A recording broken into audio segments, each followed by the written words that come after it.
Welcome back to 515 Garage. Today I'll be showing you how to do the sleepy eye mod for the headlights. So, I mean, you obviously know what they look like when they're fully upright. And all this will do is make them sit about here. And it's completely reversible. The whole thing costs about 10 bucks. So here's what you do. You're going to, this is the fuse right here. So this is what runs the relay.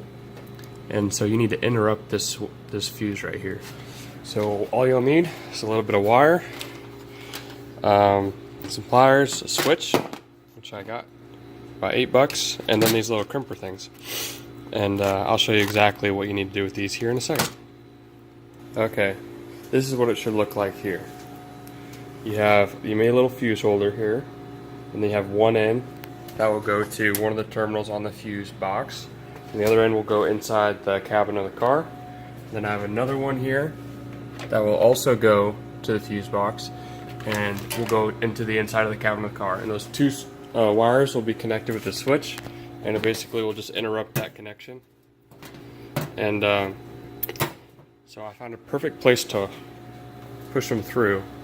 If you look right here, past the heater hoses, there's this little plastic rubber tab thing that you can just pop out from the inside. So I'm going to run the wires through there, and I'll show you what it looks like once I get all plugged up.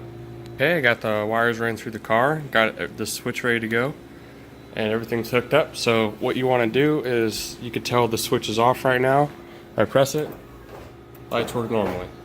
So what I'm going to do is press it up. I'm going to flip the switch like that.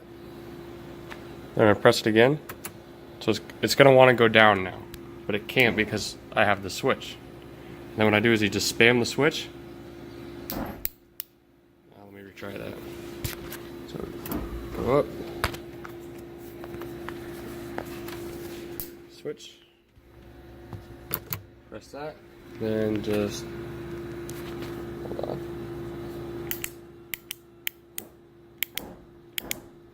There we go. You just got to flip it a couple times, and you can basically choose your height. So that's where I got it right now. And then if I ever just want to reverse it, all I have to do is turn the switch and the lights will work normally. So that's how you can create sleepy eye on your Miata for about $10.